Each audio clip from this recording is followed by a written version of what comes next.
ఎక్కడైనా ల్యాండ్ పై ఇన్వెస్ట్ చేయాలని అనుకుంటున్నారా? అయితే ఫ్యూచర్ సిటీలో ఇప్పుడే ల్యాండ్ పీస్ పెట్టుకోండి. పూర్తి వివరాలకు మాకు కాల్ చేయండి. నమస్తే రమ్ గారు. నమస్తే జయ. రమ్ గారు, ఒక 2 రోజులు మీరు ఆధ్యాత్మిక యాత్ర చేసి వచ్చినట్లున్నారు. ఏ గుళ్ళకి వెళ్ళారు? ఏమేమి చూసి వచ్చారు? ఇంతకు ముందు వెళ్ళినవా, లేకపోతే ఇదే ఫస్ట్ టైం వెళ్ళారా? ఇంతకు ముందు వెళ్ళినవి కొన్ని, వెళ్ళనివి కొన్ని. ఓకే. చాలా చిన్న ట్రిప్, ఒక 2 డేస్లో చకచక ఒక ఫ్లయింగ్ విజిట్స్ లాగానే చేసాం. అయితే మనం గోదావరి జిల్లాలకు వెళ్తే ఒక 6 కిలోమీటర్లు, 10 కిలోమీటర్లు, 8 కిలోమీటర్లు, 25-30 లోపలే బోల్డ్ అన్ని దేవాలయాలు వస్తాయి. ప్రసిద్ధిగాంచినవి, అన్ని ప్రసిద్ధిగాంచినవి, అత్యంత పురాతనమైనవి, పురాణ ప్రశస్తి, చారిత్రకమైన ప్రశస్తి అన్నీ ఉన్నవి. కొన్ని కొన్ని కొత్తవి, పాతవి కూడా. మొదట ఆదివారం పొద్దున్నే బయలుదేరాము. పొద్దున్నే బయలుదేరి ఎర్లీ మార్నింగ్ 3:30కి స్టార్ట్ అయ్యామనుకో. ఇంకా విజయవాడలో ఎక్కడ ఆగల. హైదరాబాద్ నుంచి ఒకటేసారి మందపల్లి వెళ్ళాం. మందపల్లి శనీశ్వరాలయం మనకు తెలిసిందే కదా, ఇదివరకు ఎప్పుడో వెళ్ళిందే. పెద్దగా అంటే అక్కడే ఉన్నది, తప్పకుండా ఒకసారి దర్శనం చేసుకోవాలి అని చెప్పి మేము వెళ్ళేసరికి ఇంచుమించు చివరి సమయం అనమాట. 11, 11:15 అలా అయ్యింది. దర్శనం అందుతుందా లేదా అన్న 12 గంటలకు మూసేస్తామన్నారు. మనకు అవకాశం ఏంటంటే కావాలంటే కూర్చుని అభిషేకం చేసుకోవచ్చు, మందపల్లిలో కూర్చుని అభిషేకం చేసుకోవచ్చు.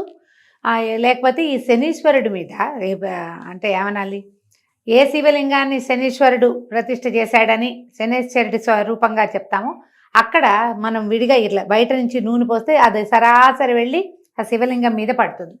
మన చేత్తో మనమే పోసుకోవచ్చు, గోత్రనామాలు చెప్పి అర్చన చేయించుకోవచ్చు. కూర్చుని సాంగంగా మనకి ఏదైనా శని దశలు, విదశలు, అంతర్దశల్లో శనీశ్వరుడు ఉంటే గనక కొన్ని పనులు కదలవు. అవునండి, అవును. ఏ పని అవ్వట్లేదు అలా అనిపించినప్పుడు మనం కూర్చుని అభిషేకం చేసుకుంటే మంచిది. విశేషంగా మన మందపల్లి కథ ఇదివరకు చెప్పుకున్నాం ఛానల్లో, మన దగ్గర ఉంది. ఎప్పుడైనా కుదిరినప్పుడు మళ్ళీ మందపల్లి గురించి పూర్తి సాంగంగా మళ్ళీ ఇంకొకసారి చేద్దాం ఖచ్చితంగా. ఈ మందపల్లి చూసిన తర్వాత ఏం చేసామంటే రావులపాలెం వెళ్ళిపోయాం. మేము రావులపాలెంలో ఒక రూమ్ ఏదో బుక్ చేసుకున్నాము. అక్కడ ఉండి మధ్యాహ్నం కడియం అని నీకు తెలుసు కదా, నర్సరీ ఉంటుంది. ఊరికే ఒక 2 అవర్స్ అదేదో అది కూడా ఫ్లయింగ్ విజిటే. రావులపాలెం నుంచి కడియం దగ్గర. అవును. సింపుల్గా వెళ్ళిపోయాము. వెళ్ళి మొత్తం అలా కార్లో వెళ్ళి అన్ని వరుసగా చూసుకుంటూ వెళ్ళి చివరికి మళ్ళీ రౌండ్ తిరిగా కదా, ఒక ముందుకెళ్ళి యూటర్న్ తిరగాలి. ఒక 5-6 మొక్కలు ఏవో తెచ్చుకున్నాము. ఎక్కువ తీసుకోలేదు, ఎందుకంటే మళ్ళీ ఇంకా 2 రోజులు ట్రిప్ ఉంది కదా మాకు, అప్పుడేగా వెళ్ళాం. ఏవో 4-5 మొక్కలు కొనుక్కున్నాం. ఈ రూమ్కి వచ్చేసి మళ్ళీ మేము గెస్ట్ హౌస్ వచ్చేసి 1 గంట 2 గంటలు 1 గంట రెస్ట్ తీసుకున్నాము. 4 గంటలకు బయలుదేరి ర్యాలీ వెళ్ళాం. ర్యాలీలో జగన్మోహిని కేశవ స్వామి దేవాలయం ఎప్పుడో చూశాను నేను. నా ఫేవరెట్ ప్లేస్లో అదొకటి. ఈ ముందు వైపు కేశవ స్వామి ఉండి వెనకాల జగన్మోహిని స్వరూపం. అవును, మనం చెప్పుకున్నాం ర్యాలీ గురించి. ఈ దేవాలయానికి ఏంటంటే మనం దేవాలయపు రోడ్లోకి వెళ్తుండగానే కుడివైపు జగన్మోహిని కేశవ స్వామి ఉంటే ఎడం వైపు ఉమాకమండలేశ్వరుడి దేవాలయం ఉంటుంది. శివకేశవులు ఇద్దరిని చూడాలి ఆ ఊళ్ళో, ఒక్క గుడి చూసి వచ్చేయకూడదు. వీళ్ళిద్దరూ ఒక్కసారే వచ్చారు. ఈ మోహినీదేవి వెనకాల పరిగెత్తుకొచ్చిన శివుడే ఉమాకమండలేశ్వరుడుగా అక్కడ ఉన్నాడు. మోహినీదేవే కేశవ స్వామిగా మారిపోయి ఇక్కడ ఉంటుందన్నమాట. ఈ 2 దేవాలయాలు చూసాం. ర్యాలీకి ఒక ప్రత్యేకత ఉంది జయ. ఈ ర్యాలీ దేవస్థానాన్ని చూసిన వాళ్ళకి ట్రాన్స్ఫర్లు అయిపోతాయి, ప్లేస్ చేంజ్ వస్తుందని చెప్తారు. రేర్గా ఇప్పుడు మనం ఆ ఊళ్ళోనే ఉండి రోజు ఆ ఊళ్ళోకి వెళ్ళొస్తుంటే అని కాదు, ఇట్లా ఒక్కసారి సడన్ గా మనకు అక్కడికి వెళ్ళే అవకాశం వచ్చింది అంటే ఇల్లు లేకపోతే ప్లేసో ఉద్యోగపు ఏదో మారిపోతుంది. రాజకీయ నాయకులు వాళ్ళు ఎవరైనా గనక అక్కడికి వెళ్తే వాళ్ళకి స్థానభ్రంశం వచ్చే అవకాశం కూడా ఉన్నదంటారు. ఆ దేవాలయానికి అది ఉందని చెప్పుకుంటారు అక్కడ, చాలా మంది చెప్తారు అనమాట. ఏమో మనకేం చేంజ్ వస్తుందో చూడాలి. ఎంత బాగుంటుందంటే అసలు ఆ నునుపు, ఆ ప్రతిమా విశేషం, ఆ స్వామి ఆ చేతి వేళ్ళు ఇట్లా గద పట్టుకుని ఉంటే వేళ్ళు ఇట్లా కొసలుగా తేరి గోళ్ళు, ఉంగరాలు, అసలు ఎట్లా తెలుసా ఎంత మృదువుగా కనపడుతుందో రాయి. శిల్పమే అంత పరమ మృదువుగా కనపడుతుంది. అరిచేతుల్లో సన్న రేఖలు అవి కూడా కనిపిస్తాయి. పెద్ద ప్రతిమ. ఈ చుట్టూతా ఇవి దశావతారాలు. శ్రీదేవి భూదేవి పక్కన పాదాల చెంత ఎప్పుడు తడి ఉంటుంది. 2 పాదాల మధ్యలో గంగాదేవిది ఇంతే బుజ్జి విగ్రహం ఉంటుంది. తర్వాత వీళ్ళు రంభా ఊర్వశులు అంటే అప్సరాగణం, తర్వాత ఏమో నారదుడు తుంబురుడు, ఆ విగ్రహంలోనే వీళ్ళందరూ కనిపిస్తారు మనకి. స్వామి అందంగా ఉంటాడు, పాదాలు అవి కూడా ఎంత బాగుంటాయో, పాదాలకి వేళ్ళకి మట్టెలు కనపడతాయి జయ, చూసి తీరాలి. ఎవరైనా చూడకపోతే, ఇంత ఎక్కువ ఎందుకు చెప్తున్నానంటే వెళ్ళి చూసి తనివి తీరా చూసి, అక్కడ గుళ్ళో పెద్ద హడావిడి ఏం లేదు, అదేలేండి, మామూలు సుమారైన విశాలమైన దేవాలయము. ఇది వరకు వెళ్ళినప్పుడు చెప్పలేదు కానీ ఈసారి 5 ప్రదక్షిణాలు చేయండి అని చెప్పారు మాకు. ఇప్పుడు అక్కడ అట్లాంటి పద్ధతి పెట్టారనమాట. 5 ప్రదక్షిణాలు చేసి స్వామివారికి నమస్కారం చేసుకోమని. 5 ప్రదక్షిణాలు చేసాం. మేము వెళ్తుంటేనే ఎవరో ఒక ఈవో గారి అసిస్టెంట్ ఈవో ఎవరో ఉన్నారు, ఆయన నన్ను గుర్తుపెట్టారు. దేవాలయంలో అందరూ గుర్తుపెట్టట్లేదు, తెలుస్తారు కదా ఇప్పుడంతా యూట్యూబ్ అందరికీ తెలిసిందే. అవును. దాంతో ఇంకా కొంచెం ఎక్కువసేపు కూడా ఉన్నాం ఆలయంలో. ఈ చుట్టూతా తిరిగాక మనం లోపలికి వెళ్ళాక మళ్ళీ ఒత్తి వెలిగించి మనకి వెనకాలన్న అమ్మవారిని చూపిస్తారు. ఆమె ఎట్లా కనపడుతుంది, వెనకాల జుట్టు దమ్మిళ్ళ, ముందేమో మగ స్వరూపం కనిపిస్తుందిగా, వెడదగా ఛాతి పురుష స్వరూపం కనపడుతూ ఉంటుంది స్వామివారు, కేశవ స్వామి. వెనకాల ఇట్లా జుట్టు ముడి, ఈ జుట్టు కూడా ఇట్లా చారలు చారలుగా కనపడుతుంది ఆ వెంట్రుక. అబ్బా, ఈ జుట్టు ముడి మధ్యలో ఇంత చామంతి పువ్వు బిళ్ళ, అక్కడి నుంచి భుజాలు అవి షేప్ అంతా స్త్రీ స్వరూపంగా కనపడుతుంది. ఈ పిక్క మీద పద్మిని జాతి స్త్రీకి ఒక మచ్చ ఉంటుందట. ఈ మోహినీదేవికి ఆ తెల్లటి మచ్చ, నల్లటి రాతి స్వరూపంలో సాలగ్రామ శిలా రూపంలో ఇంత పొడుగు మచ్చ ఉంటుంది పిక్క మీద. అది కూడా చూపిస్తారు ఆ దీపంతో. నడుము ఇట్లా సన్నగా ఉన్నట్టు వెనక నుంచి, ముందు నుంచి చూస్తే మంచి బలమైన పురుష రూపం కనిపిస్తుంది, వెనక నుంచి చూస్తే నడుము ఇంతే ఉన్నట్టు. ఆ వెనకాల చీర గోచి, చెప్తుంటేనే వెళ్ళి చూసేయాలి, చూడాలి, నిజంగా చూస్తే గానీ ఆ సంతోషం ఏమిటో తెలియదు. గోచి, దోపిన గోచి, తర్వాత ఏమో ఇట్లా చీర వెనకాల ఏంటి కుర్చీ ఇట్లా వెనక లోపలికి పెట్టుకుంటారు కదా స్త్రీలు కట్టుకునే కట్టు. అక్కడి నుంచి ఈ పాదాలకి ముందు స్వామివారి పాదాలు అవి చూసాము మనం, వెనకాల పాంజేబు కనపడుతుంది ఒకటే శిలలో. ఎలా చేశారో అద్భుతం. అదే స్వయంభూగా స్వామి అట్లా వెలిసాడని అంటారు.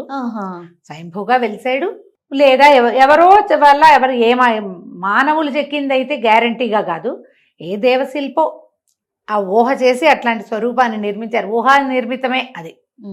నున్నగా చెంపలు, అవి బుగ్గలు మెరుస్తూ, చిన్న నవ్వు, అద్భుతంగా ఉంటుంది. అసలు మెడ మీద చార కూడా కనపడుతుంది ఆ విగ్రహంలో. చూడాలి అసలు ఖచ్చితంగా రమ్మగారు. ఆయన్ని దర్శనం చేసేసి కాసేపు దేవాలయంలో కూర్చుని అక్కడి నుంచి వాడపల్లి వెళ్ళాం మేము.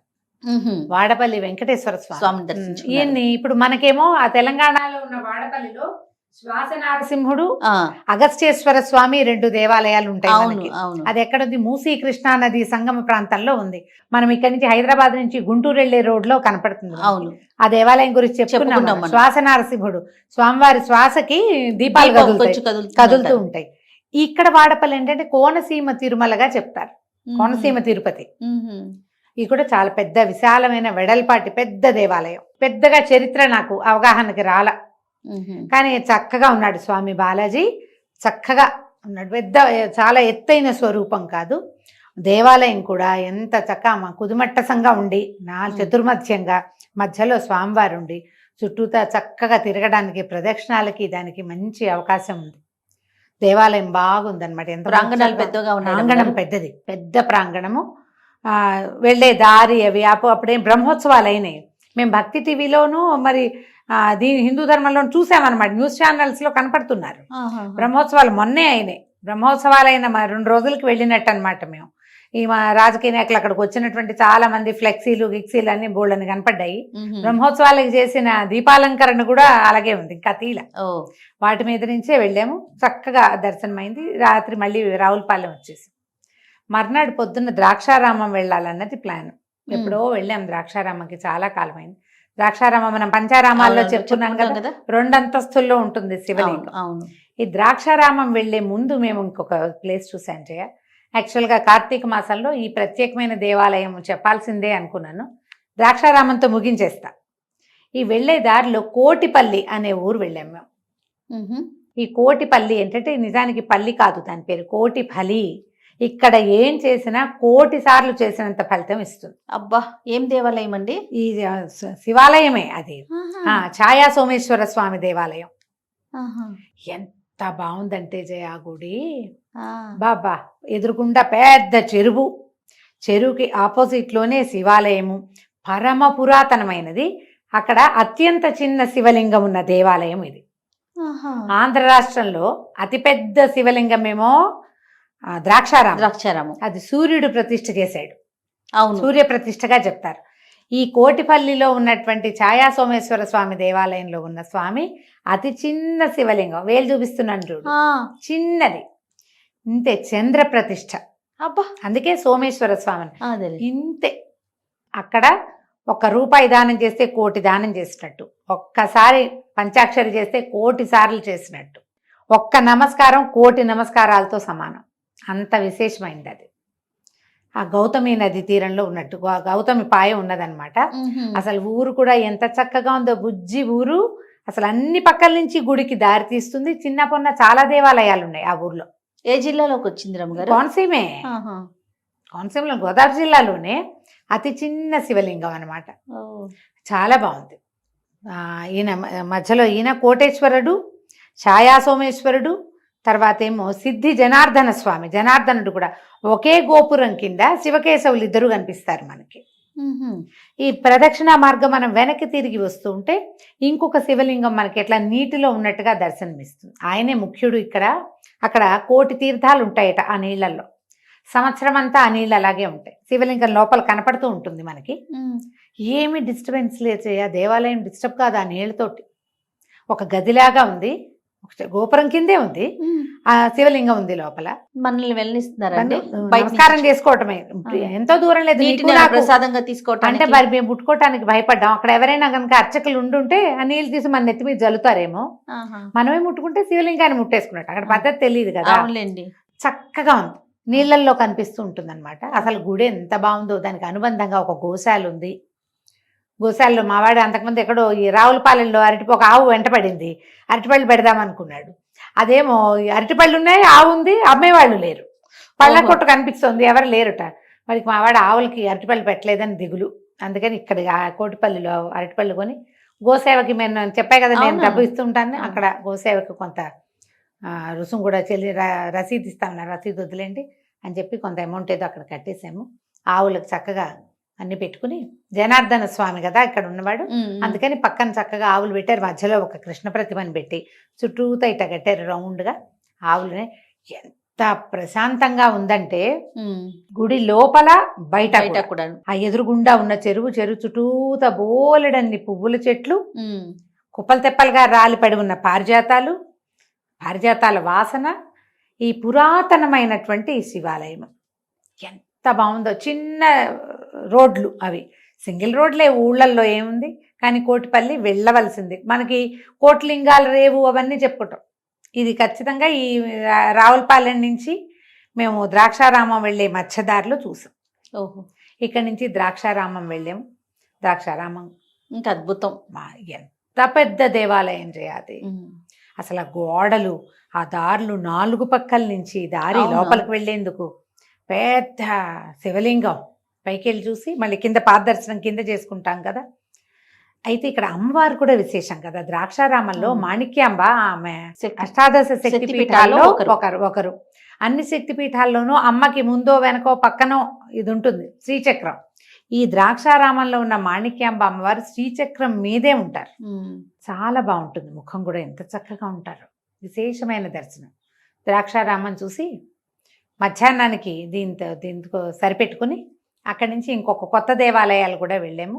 ఇప్పుడు కార్తీక మాసం కాబట్టి ఈ ప్రఖ్యాతమైన ద్రాక్షారామము, ఈ కోటిపల్లి, ఈ 2 దేవాలయాలు చెప్తే ఆ ప్రాంతం వాళ్ళు ఎలాగో వాళ్ళకి తెలుసు. అవునండి. మనం ఇక్కడి నుంచి వెళ్తుంటే గనక ఈ కోనసీమ ప్రాంతంలో ఉన్నటువంటి చాలా దేవాలయాల్లో ముఖ్యమైనవి ఇవి చూసి తీరాలి. పంచారామాల్లో ఒకటి ద్రాక్షారామం మనకు తెలిసింది. ఈ కోటిపల్లి ఛాయా సోమేశ్వర స్వామిని కూడా దర్శనం చేస్తే ఆరోగ్యం సిద్ధిస్తుందని చెప్తారు. స్కిన్ ఇష్యూస్, మనకి చర్మ సంబంధమైన వ్యాధులు ఉన్నవాళ్ళు, మానసిక సంబంధమైన సమస్యలు ఉన్నవాళ్ళు చంద్ర ప్రతిష్టలు ఎక్కడ ఉంటే అక్కడ దర్శనం చేయాలి. వీళ్ళకి ఈ 2 సరిపోతాయి అన్నమాట. సరిపోతాయి. ఆ 2 ప్రాబ్లమ్స్ తీరుతాయి అక్కడ. చక్కగా ఉన్నాయి దేవాలయాలు. దీంతో ఇది ముగిద్దాం. తప్పకుండా రమ్మగారు. మరి మిగతా దేవాలయాలు రమ్మగారు మళ్ళీ చెప్తాను. అలానే. నమస్తే. నమస్తే జయ.